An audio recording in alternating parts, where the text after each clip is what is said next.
नमस्कार प्यारे प्यारे बच्चों, मैं निपुण मित्तल आपका स्वागत करता हूं आपकी इस क्लास में, जिसमें आज हम लोग पढ़ने वाले हैं मोस्ट इंपॉर्टेंट टॉपिक्स मैग्नेटिज्म और मैटर नाम के चैप्टर से। तो एक बहुत बड़ा चैप्टर है वापस से, जैसे करंट इलेक्ट्रिसिटी बहुत बड़ा चैप्टर था, मैग्नेटिज्म एंड मैटर फिर से आपके लिए एक बहुत बड़ा चैप्टर है।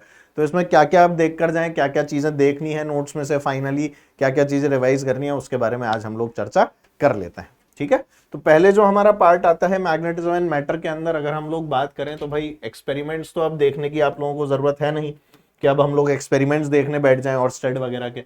तो शुरुआत करें आप लोग बीएसएल यानी कि बायो-सैवर्ट लॉ के साथ में।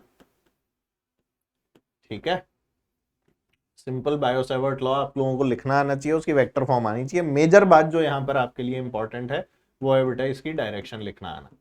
अगर आपको डायरेक्शन देखनी नहीं आती तो आपके जीवन में हमेशा दर्द रहेगा, ये बात पहले से ही बता रहा हूं। ठीक है, तो डायरेक्शन आपको आनी चाहिए। कैसे एक करंट कैरिंग वायर के अंदर हम लोगों को सिर्फ ऐसे हाथ घुमाने से डायरेक्शन पता लग जाती है, पाम रूल से कैसे पता लगती है, ये आपको देखना आना चाहिए। ठीक है ना, तो direction is the most important part यहाँ पे। इसके बाद में जब हम लोग आगे बढ़ते हैं बायो-सैवर्ट लॉ के बाद में, तो हम लोग बात करते हैं किसकी बेटा, एम्पियर सर्किटल लॉ।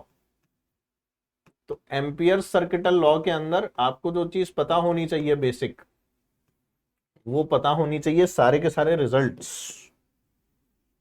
ठीक है, ऑल रिजल्ट्स प्लस जो उसके अंदर इंपॉर्टेंट इंपॉर्टेंट ग्राफ्स हैं आपके लिए, है ना। अंदर के पॉइंट्स के ऊपर हॉलो वायर में, सॉलिड वायर में अंदर के पॉइंट पे, बाहर के पॉइंट पे क्या क्या वैल्यूज होती हैं। तो इसीलिए एम्पियर सर्किटल लॉ के जो आपके सारे रिजल्ट्स और ग्राफ्स हैं, ये सारे आपको पता होने चाहिए। फिर हम लोग जब बायो-सैवर्ट लॉ के अंदर मैग्नेटिक फील्ड की कैलकुलेशन करते हैं, है ना, तो उसमें current carrying wire, current carrying loop, इनके कारण जो मैग्नेटिक फील्ड्स आती हैं, सेंटर के ऊपर क्या होती है, रिंग की एक्सिस के ऊपर क्या होती है, ये सारी चीजें आप लोगों को इसका पूरा पूरा आइडिया होना चाहिए। देखो अगर नहीं है और इन्हीं के ऊपर बेस्ड आपके सवाल आते हैं, तो वो जितने भी सवाल होते हैं ना कि भाई ये करंट कैरिंग वायर आया, ऐसे चला गया, ऐसे चला गया, चलो इस वाले पॉइंट के ऊपर आप लोग मेरे को मैग्नेटिक फील्ड जो है वो निकाल के बताओ, तो हम बोलते थे सर यहां से करंट आ रहा है, यहां से जा रहा है, यहां से जा रहा है, इसके कारण पी पॉइंट के ऊपर 0 है, इसके कारण कितना है, म्यू नॉट आई अपॉन, याद ही नहीं है, 2 पाई आर होता था कि 2 आर होता था, रिंग के सेंटर पे सब भूल भाल गए, देखो कॉपी खोल के। और उसके बाद में फिर से आपका करंट कैरिंग वायर है जिसके लिए वापस से 0 हो जाएगी, नेट मैग्नेटिक फील्ड लिखते थे डायरेक्शन देख के, वो सारे के सारे सवाल ये सब आप लोगों से होने चाहिए। ठीक है ना, हाँ, तो ये तो वो पोर्शन है जो आपको आना ही चाहिए।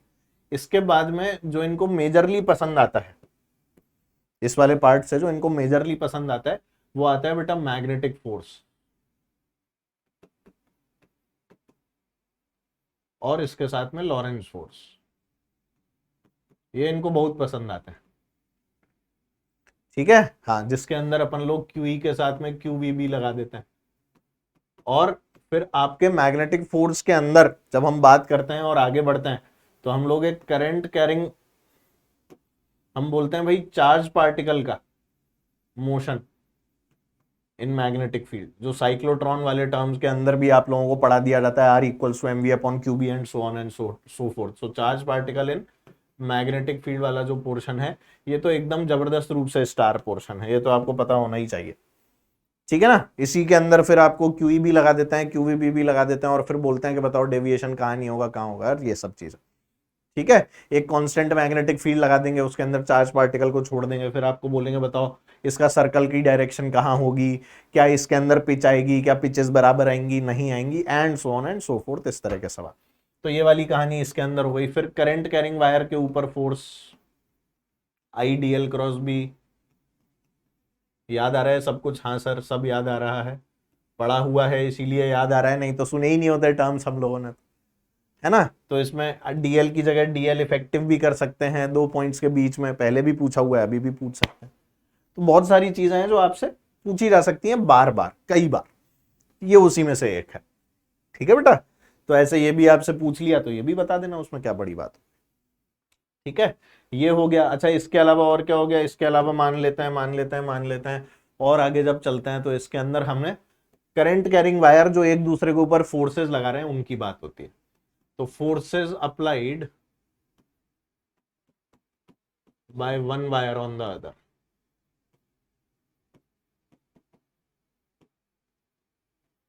ठीक है, तो फोर्स पर यूनिट लेंथ भी निकालते थे उसके अंदर हम लोग इनफाइनाइट वायर्स के केस में, तो ये दो वायर्स हैं, बताओ ये कहाँ करंट ले जा रहे हैं, जल्दी बोलो। क्रॉस क्रॉस लगा होता है तो अंदर ले जाते हैं। सर इनमें अट्रैक्टिव फोर्स लगेगी यार, जी हाँ बिल्कुल सेम डायरेक्शन में करंट ले जाते थे, अट्रैक्टिव फोर्स लगती थी। ये दोनों सर, ये दोनों बाहर ला रहे हैं, अट्रैक्टिव लगेगी। ये और ये सर, ये ऑपोजिट डायरेक्शन में फोर्स लगवाएंगे, बिल्कुल लगवाएंगे, क्योंकि ऑपोजिट डायरेक्शन के अंदर ही करंट ले जा रहे हैं। ये सब चीजें हमें पता होनी चाहिए, ऐसे देख के करंट कैरिंग वायर पहचान में आना चाहिए। लोगों तो समझ में ही नहीं आता है एक्स क्यों बना हुआ है, करंट कैरिंग वायर है क्या, ओ ऐसे। तो ऐसा नहीं होना चाहिए, आपको पता हो कि ये करंट कैरिंग वायर बने हुए हैं और देखना है कि वो करंट कहाँ ले जा रहे हैं, अंदर ले जा रहे हैं, बाहर ले जा रहे हैं, ये सब जज करना भी आना चाहिए। एग्जाम में बच्चे यही नहीं समझ पाते कि करंट कैरिंग वायर है कहाँ पे, वो क्रॉस लगा हुआ होता है और बच्चे सोचते हैं इसमें वायर तो दिया ही नहीं है, ये क्या हो गया, तो क्वेश्चन ही गलत है। ऐसा नहीं होता है, तो प्लीज इन बातों का ध्यान रखें, ठीक है। तो ये तो वो पोर्शन हो गया जहां से हम लोगों को, जो आपका मतलब मैग्नेटिज्म के अंदर जो मॉडर्न मैग्नेटिज्म वाला पार्ट है वो। पर जब क्लासिकल मैग्नेटिज्म में हम लोग एंट्री मारते हैं, तो क्लासिकल मैग्नेटिज्म के अंदर आपके पास में देखो बेटा, अर्थ मैग्नेटिज्म आता है और मैग्नेटिक मटेरियल्स आता है। तो जो आपके अर्थ मैग्नेटिज्म वाला पार्ट आया ना, जियो मैग्नेटिज्म बोल लो, जो तुम्हें बोलना है बोल लो, ठीक है। तो इसके अंदर सबसे पहले तो तुम्हें angle of dip, declination, inclination, ये सब पता होने चाहिए, ठीक है ना। डिप, डेक्लिनेशन, अभी तो सोच रहे हैं ऐसा कुछ भी होता है क्या, जिसने नहीं पढ़ा है वो लेक्चर देख लेना, ठीक है। इसके अलावा आपको पता होना चाहिए horizontal component, BH, earth magnetic field का, है ना। हाँ, ज्योमेट्रिक मेरिडियन क्या होता है, ज्योग्राफिक मेरिडियन क्या होता है, मैग्नेटिक मेरिडियन क्या होता है, ठीक है। और किस तरह से आपकी मैग्नेटिक फील्ड लाइंस जो है वो साउथ पोल से निकल के नॉर्थ पोल की तरफ एंट्री मारती हैं, कहां पर आपकी कंपास नीडल किस तरह से पॉइंट करती है, अर्थ के अंदर का मैग्नेट जो है वो कैसा है, बाहर कैसे लाइंस मूव करती हैं, ये सब चीजें यहां से हमें पता लग जाती हैं। ये बीएच क्या है, horizontal component of earth magnetic field,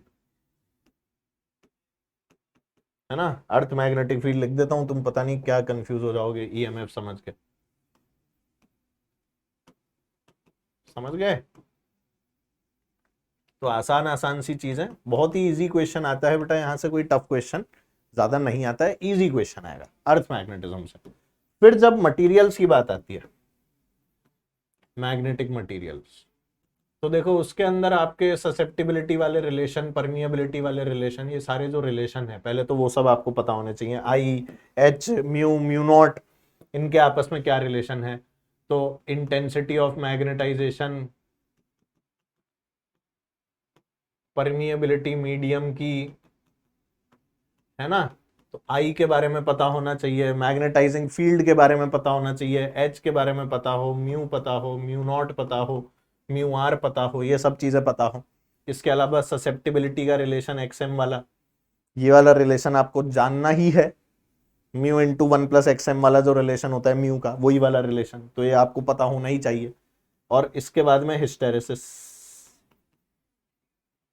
ठीक है। देखो डाया, पैरा, फेरो के अंदर आपसे जनरली जो पूछा जाता है वो फेरोमैग्नेटिक मटेरियल्स के लिए हिस्टेरेसिस लूप से क्वेश्चन पूछा जाता है। हिस्टेरेसिस लूप के अंदर आपको कोअर्सिविटी और रिटेंटिविटी के बारे में पता होना चाहिए,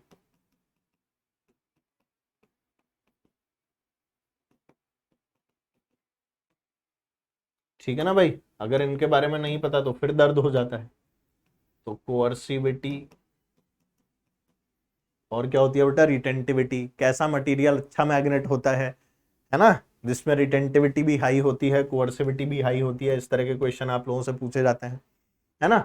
और जो डिफरेंसेस हैं, सिंपल डिफरेंसेस, किस किस के अंदर बेटा, डाया, पैरा और फेरो, इनके डिफरेंसेस ये आपको पता होने चाहिए। अनसन डिफरेंसेस नहीं पूछते, सिंपल डिफरेंसेस पूछते हैं, जैसे टेम्परेचर के ऊपर डिपेंडेंसी कैसी होती है ना।